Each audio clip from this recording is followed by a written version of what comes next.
Hello, everyone. I'm Alan Potcotter, and you're listening to CALLTALK for October 14th, 2020. Today's topic is CX plus EX equals success.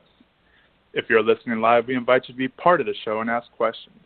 Here's how you do it. You can email me at calltalk@benchmarkportal.com.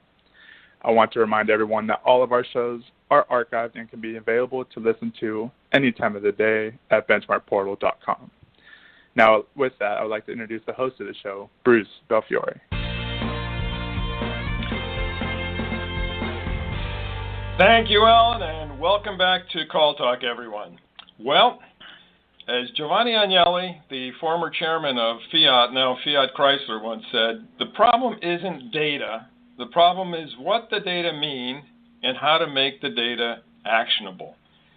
For us in our industry, nothing is more important than gathering reliable data on the customer experience and then using that data to help our teams succeed. And there's a couple of components to this. In fact, there's a lot of components to this, really interesting, juicy stuff, including the customer experience plus the employee experience that add up to success. And to help to explore this more, we've invited Bob Kobek back to our program so that he can talk to us about his thoughts in this area. Bob, welcome back to the program. Hey, Bruce, this is great. I'm enjoying this. Okay, good. Well, we always have a good time. Yeah, Bob, we do. Just to give you a little bit of an introduction for our audience, Bob specializes in the design, implementation, and marketing of products and services, and has designed or managed more than 200 outbound telemarketing, inbound customer service, and order processing operations, and interactive information systems. So a lot of experience there. In 2007, Bob and Mobius, his company, launched CustomerCount, which is a cloud-based survey solution that provides intuitive, real-time reporting, fast turnaround on updates, and detailed data gathering for process improvement and customer loyalty. This is all really designed specifically for the leisure travel industry. Bob was a board member of the PACE Association and served as chairman of its Government Affairs Committee. He's a member of the American Resort Development Association and sits on various of their committees. He's also a member of the Indiana Technology and Innovation Association, based there in Indianapolis, where he is. And he is an affiliate of the Purdue University Computer Department. And as I think a lot of you know in our audience, we got our beginnings at Purdue University, so we have very, very strong ties to that whole area. Bob attended Holy Cross College at Notre Dame, Indiana, and Indiana University, concentrating in political science and business. So great background. We're really happy to have you on board. And why don't we just start by talking about measuring the customer experience through the voice of the customer, and we'll just take it from there, Bob. Well, Bruce, I know I'm not supposed to do commercials, but indulge me for just a second. First of all, thanks for that introduction. It was kinder than I'm sure I deserve. But I've got to really, kind of raise a glass to BenchmarkPortal, 25 years in business. And I remember BenchmarkPortal very, very well when it was at Purdue University and the many services that it provided. In fact, there were a couple of times in the early days when I competed with BenchmarkPortal. So congratulations to you guys, and particularly to you, Bruce, for the growth, the intelligence that you helped put to our industry. So I guess that's as much of a commercial as I can give, right? I mean, I'm blushing. I'm blushing here, Bob. Thank you very much. But, yeah, okay. I can see you blushing. Sure I can. Well, that, go ahead. No, thank you for that. And actually, we've been very fortunate over the years, and one of the things that we've always done to give back to the industry is CALLTALK, which has been going, as you know, since 2009. And so we really appreciate the listenership here and all the great shows that we've done. So, and it's been because of people like you who agreed to share your expertise and the things that you know about with our audience. So we really appreciate that. I have never, ever hesitated, not even for a minute, to refer my clients to you guys. As a consultant, the one thing you got to be careful of when you refer business to somebody else is that, the first rule is don't embarrass me. And I have no issue with BenchmarkPortal. You've always treated me and my clients with respect and dignity, and your intellectual property, just like as you pointed out, this show alone, it goes a long way towards the outreach to people in our industry, and it because it is getting more and more complicated with the employee going remote, moving to remote, and the ability to measure how they're doing with their remote in their remote jobs. And speaking of jobs, I mean, it was Steve Jobs that said you got to start with the customer experience and work back toward the technology, not the other way around.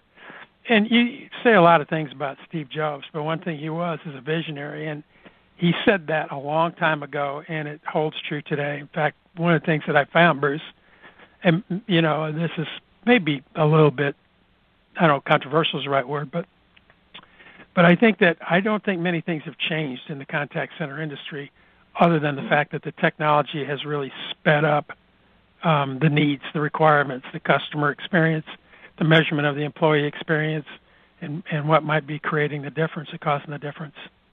Mm-hmm. Yeah, I mean, people are people, and they still like to be treated, the best way possible, and treated as individuals wherever possible. And so tell us about, how this is a good segue right into sort of measuring the customer experience through the voice of the customer, and how this can all fit into what we were talking about with the title of this show, which is Customer Experience plus Employee Experience equals Success for your company and your team.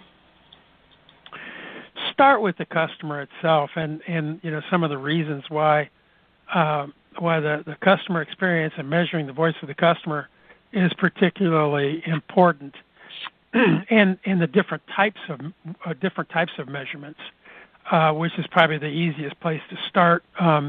There's the IVR.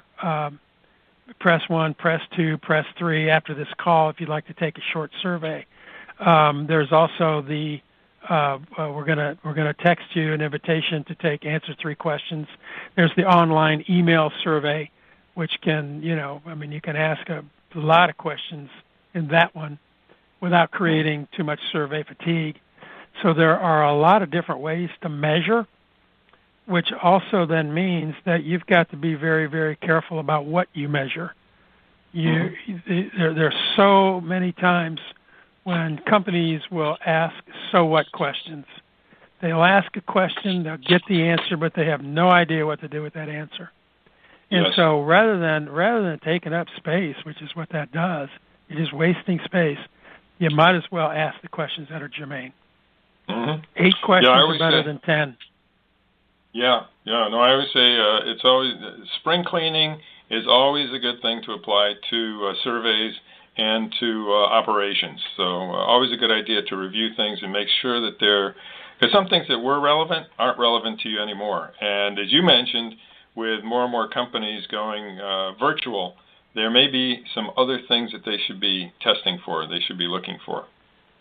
Well, yeah, but I mean, there are some recent phenomenons that have helped us make that measurement relevant to the employee, because you run the risk of being totally irrelevant to an employee when you ask them how they're doing. I mean, that's kind of one of those questions that in a smart call center, if you get caught asking how you're doing to the consumer, you could get the back of your chair kicked, because they'll tell you, and which sucks up that very valuable time while your agents are on the phone. The same is true if you're going to measure your employee experience on the other end by asking them so what questions. So some of the things that are going on that you can use that data for today is if you have a gamification platform. Typically, we will reward based on the average speed of answer or the average resolution call, first call, second call, third call. And so all of those metrics that we use to measure are coming out of the call center technology itself. It's coming out of the 5.9, the Noble, the i3. Oh boy, the i3. That's kind of an antiquated. Sorry about that. Out of the Genesis. Sorry to all my Genesis friends. Didn't mean it. So then, if you were to add, for instance, a voice of the customer score into that, maybe like a customer effort score. Mm-hmm. How easy or hard was it to do business with us? And so if somebody is working and they've got a great call to answer, but they've got a low customer effort score, do they really need to be rewarded? Or can they be called to their attention so they know that they have something that they can focus in on? Right. Okay. Well, and if I could just go back for a second to the customer experience part and collecting the data on that, you've got something called enterprise feedback. And so the ways that we can do this are through the surveys that you were talking about. So those are post-call surveys. Those are the other ways that you suggest people can collect this information. I know some basically rely on their QA staff to rate the calls in terms of the quality of the call, and use it not only for purposes of coaching, but also for this purpose. And there's other people who do it other ways. What is your feeling in terms of the best way to do it, particularly in a time of survey fatigue where it's getting harder and harder to get people to answer surveys? Well, there are two questions there. I'll start with the second one first, and that is that it's getting harder and harder for people to get people to take surveys, the fatigue part. The reason that people will take a survey, there are a couple of good reasons, but the biggest reason is do they have an affinity? Did they buy something from you? Did they, are they existing customers? Are they, members of your loyalty program? Do they have points? Are they, what was the purpose of the call? And your CRM can tell you an awful lot of that. That if you're managing your CRM the right way and you're pulling the right data, then you're going to send the surveys to the people that matter the most, and not just everybody. That question about how much data is enough is I've got the easiest answer in the world for that, one more than I have right now. And so I'm always going to want to make sure that I'm not getting too sophisticated when I decide who I'm going to send it to, but I want to be very sophisticated in how I segment it. So let's take the case of vacation ownership and timeshare, for instance. I've got owners, and I have guests, and I have exchangers, and I have different segments. And so when I am doing a survey, I want to make sure that when I get my reports back, I can say, okay, my owners feel this way, my guests feel this way, and then look for the consistencies. Right. And, I think about the general approach to surveying, which is if you have a random sample of whatever your, market is, and you're able to get, I think it's 384 responses on a statistical basis, you have 90% plus or minus 5%. And this is considered pretty good. It's not good for, political campaigns in the last few days of an election, but for purposes of, commercial use, that's considered to be a gold standard. And it's not always possible to get that much, particularly if you're getting into your segments. But do you have any thoughts on that in terms of what managers should consider reliable, feedback in terms of statistical sample? Can I give you the lawyer answer? It depends. It depends. I mean, it depends. Right. Flesh that out first. Okay. We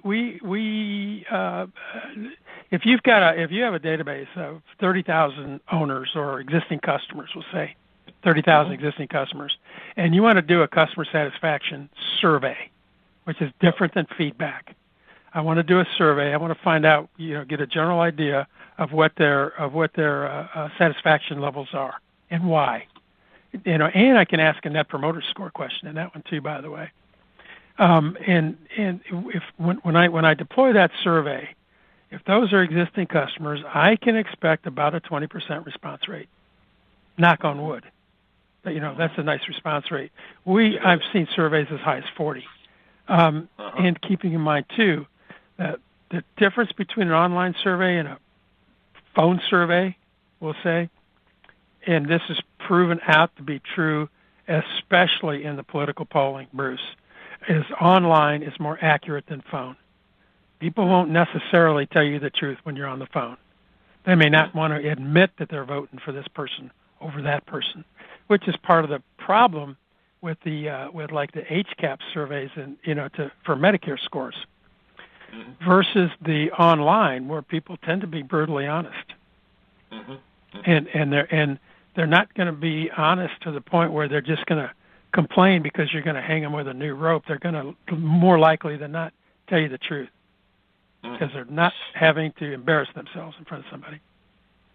If I can just mention this to our audience, because it wasn't part of your introduction, because you've done so much in your life, we just left it off, but Bob worked in government on Capitol Hill as part of his career.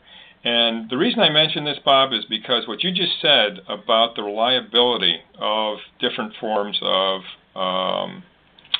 polling, different forms of feedback, is important because I think that the experience that you had as a political operative gave you some insights into human nature when it comes to answering these things that a lot of people in our industry don't have. And so I think it gives you a critical eye that's really something that when you share it with us, it's valuable. So can you say a couple more words on that before we go on to the next topic? Sure. You better know how to ask a question in a political poll. And you also need to realize that when you ask that question, you need to know how to ask that question in a different way. Political polls, if they're smart, they're asking the same question at least twice. And because I'm looking for that anomaly, because there's always an anomaly somewhere. And that's why when you see that +3, +5, that's actually when you see a plus or minus 3% accuracy, that's pretty close. I mean, that's getting right down to the. But the other issue is when you're doing phone polls in politics, if you've noticed over the years, there's a real tendency to underpoll. You can never overpoll, but you can always underpoll. And when you're starting to poll people in rural neighborhoods, starting to poll people that are lower income, and particularly in maybe certain neighborhoods, certain congressional districts, you run the risk of underpolling significantly, and it happens time after time after time. Some of those people, believe it or not, don't have phones, cell phones or otherwise. So underpolling is a real concern, which is why when you're polling when you're effectively researching your customers and you're talking to your customers, if they're a B2C customer, you don't want to be that discriminating. You want to make sure you can segment that data, but send as many invitations as you can. I think that's so important. So I hope everybody heard that, that you need to take a critical eye toward what you're doing in terms of your feedback mechanisms, your polling, your survey mechanisms, to make sure that you're getting what it is that you need from the segments that are going to be important to you in terms of making your marketing and your resource allocation decisions with regard to customer service and other things like that. So can you tell us more about enterprise feedback management, EFM? That was one of the things that we told our audience that we would talk about. And just talk to us about that. I mean, obviously we already have the components, talked about some of the components, but sort of bring it together for us in terms of a conceptual framework. Enterprise feedback management means that if you're going to put together a survey, first of all, let's define feedback versus survey. Survey is a good snapshot. Feedback is continuous. So I'm going to be pushing surveys out every day. Every phone call gets a survey, which is a little different than what that QA department can do in your call center. They have to be sort of arbitrary when they're deciding which phone calls to listen to.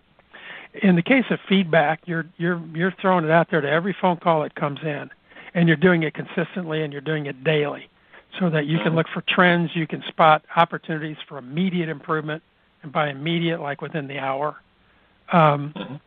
Then when you add the word enterprise into that, it means that you're inviting all of your stakeholders to participate in, if not fashioning the questions, then determining the reports. And so that I can share. Let me share an anecdotal story with you. Mm-hmm. In one of our clients was doing surveys and noticed that their Net Promoter Score was really suffering. When they drilled down on the Net Promoter Score, they found out that they were getting dinged because their countertop appliances were no good. They were junk. So what they did was they replaced them with KitchenAid. And so they really upgraded, that particular part of their unit, which had a positive impact on their Net Promoter Score. So that vice president of operations was having drinks with the vice president of sales one day and pointed out that, boy, it really made a difference in our Net Promoter Score. So the vice president of sales took that into the sales room and said, when you're showing people our units, be sure you point out KitchenAid. And it had a positive impact on their sales. So that's a good example, anecdotal story, true story, about why surveys should be anecdotal. There's a relationship between everything you do inside your company. I don't even think about liking to work for call centers that are viewed as a cost center rather than a profit center.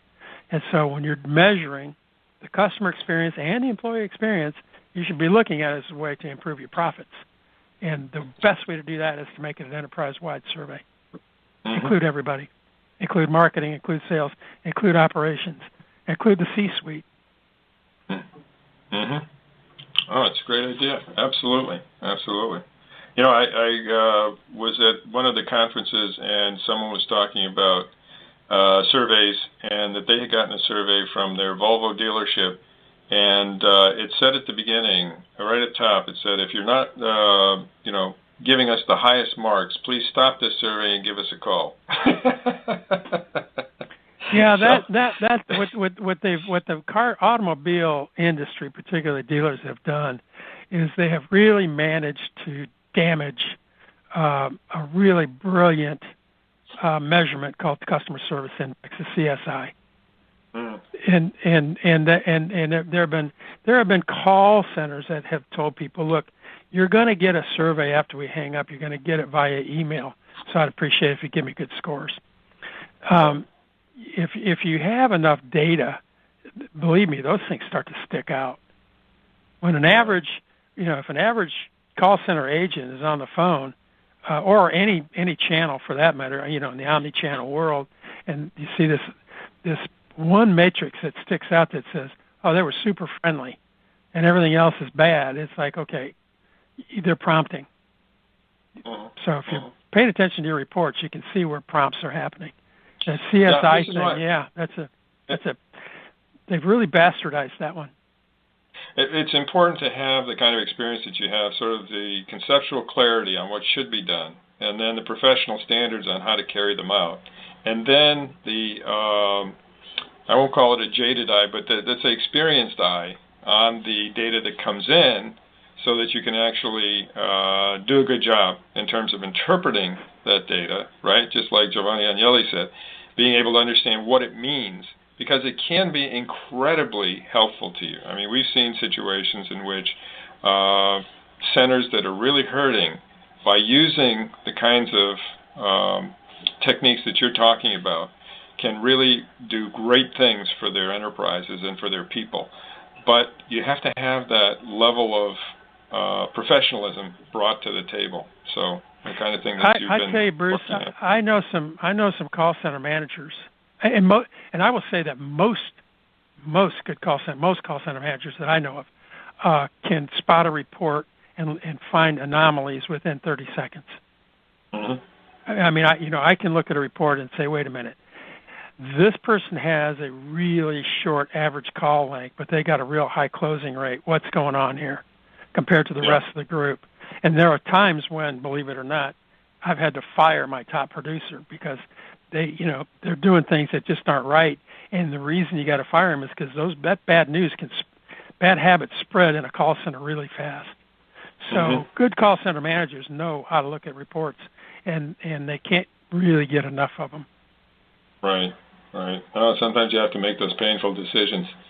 So, Now, before we get into the making every answer actionable, because I want to hear a little bit more from you on that, let's just talk for another second about employee experience. So the EX part of your, CX plus EX equals success. And, you mentioned, all parts of the enterprise, et cetera. Let's focus for a second on the frontline people in terms of employee experience and how best to measure their experience and sort of do something about that. Well, there are several elements to that. The two most prominent are the information that's coming from your call center technology, and that call center technology can be highly sophisticated or not. It could be integrated. There are some really cool stuff out there today for call center technology from a reporting standpoint. But what happens from time to time is that we know that a call center agent will never lie. Now, that doesn't mean they're telling the truth. So when they disposition a call, I kind of want to, I want to make sure that the way they're dispositioning calls are accurate. So if I'm asking then, if I reach back out to my agents, and again, keeping in mind that we're living in an omni-channel world and they're remote, so I want to find out, I want to take their temperature, how you doing, but also I want to find out, how do you feel about the way you're treating people on the phone? Are you doing it with integrity? Do you have the knowledge you need? All those key performance indicators that you would measure, and then compare those key performance indicators to what the customers are actually saying. And you'll find there's a gap. And then if you look the right way, you find what is causing that gap. What's the difference between what your agent is feeling and what your customer is feeling or thinking? I kind of like to go with the feeling instead of thinking, because I don't know that people are great thinkers. I know I'm not a great thinker, but I know I can feel.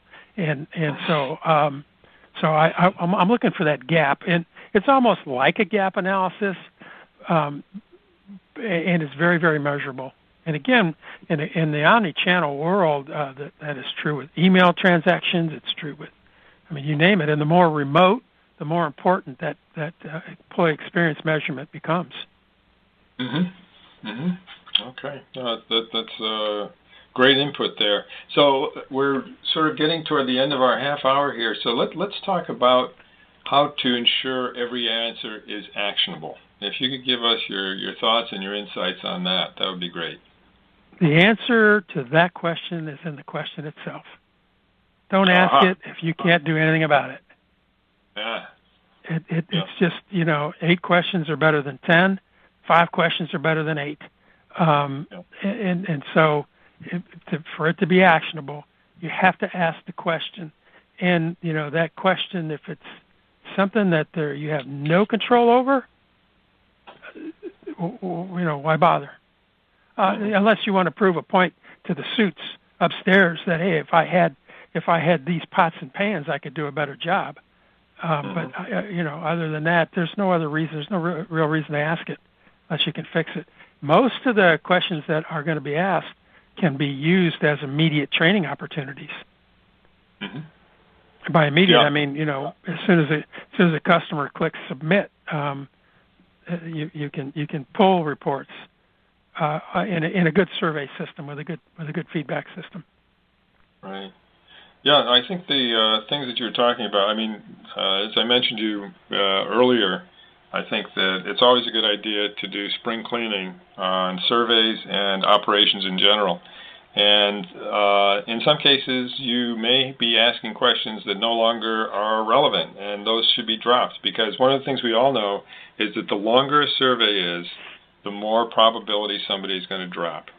So if you have a 15 or 20 question survey, there's a lot of people who aren't going to finish it. If you have a 5-question survey, 10-question survey, or 8-question survey, even better, they probably will finish it. And you want to finish surveys that you can. Yep. And that's true no matter what the vehicle. That's true with the IVR, online, phone, doesn't matter. What you just said is true regardless of the vehicle. Yeah. Yeah, no, people have short attention spans, that's for sure. So yeah, understanding the everybody but you and me.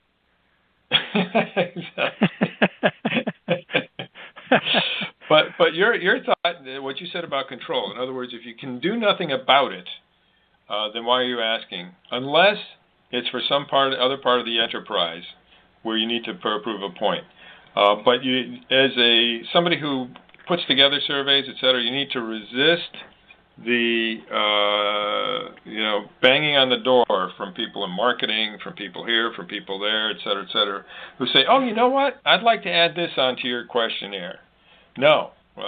Maybe you have to say no in some of those cases because it may be the kind of thing that it has nothing to do with it, and it's going to gum up your questionnaire to the point where you're not going to get the kind of results that you need. So I think that's a real point. That and where questions get placed. Asking a net promoter score at the wrong spot in your survey can cause that net promoter score to not even get answered. So placement, type of question. Is it dichotomous? Is it true false? Is it a ranking? Is it radio buttons? Scaled questions? All of those go in. That's why designing a survey is part art, part science, and it really is. Right. And if you want to have consistency over time, that order that you're talking about is important. And so really think about it. Because if you change the order that you ask things in, then that could also have an impact on the way people answer it. So really good point. Yeah. Bob, I'm afraid we've run out of time here, but this has been great. I really appreciate your insights. It's been really, really good. Do you have any final thoughts before we hand things over to Alan? Yeah, just yay to BenchmarkPortal. Keep up the good work. I mean, you really do provide a valuable service to the industry, and just the word benchmark alone is near and dear to the heart of anybody that's working in voice of the customer and voice of the employee. Benchmarking is critical, and benchmarking is critical in what we do. So you're always close to my heart, buddy. Well, thank you very much, and yours to ours as well. So really appreciate all the things that you do, and thank you so much for your time today and your insights. Very, very valuable. And with that, we'll hand things over to... What's that? Don't forget to vote. That's right, exactly. Okay, and those of you who are listening to this, maybe a year or two from now, who've gotten it off of our website, right now it's October 2020. So, over to Alan. Thank you, Bruce. Thank you, Bob. Thanks again to Bob Kobek and Bruce Belfiore for your insightful discussion on today's show. We hope you can join us next month for another great show, or look at our huge selection of archive shows on Hot Topics at BenchmarkPortal.com. Then click on Call Talk, where you'll find over 11 seasons. From all of us at Benchmark Portal, keep those headsets steady and your fingers ready. Stay safe, stay healthy. Alan Pockhotter, signing out.